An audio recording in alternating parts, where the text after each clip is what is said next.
बांकी स्वयंशासित कॉलेज रे बेआईन नियुक्ति और विभिन्न उन्नयनमूलक कार्य घोटाला नहीं आमरण अनशन करिसेंती पूर्वतन छात्र संसद सभापति और किछि सांबादिक। तेबे एने कौनसी प्रशासन अधिकारी देखा नहीं। तेबे एहार तुरंत किछि व्यवस्था करा नगले आगको आहुरी उत्तेजनामूलक परिस्थिति सृष्टि हेबो बोली आंदोलनकारी माने चेतावनी दैछंती।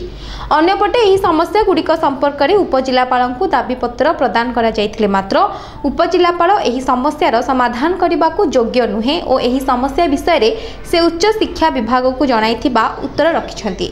तेबे निज मुंडरू दोष खसाइबा पई उपजिलापाल एपरी कार्य करिथिबा आलोचना हेउथिबा जणा पड़िछि। स्वयंशासित महाविद्यालय लक्ष लक्ष कोटी कोटी टका कॉलेज फंड को आसुची किंतु या बेआईन भाव बेआईन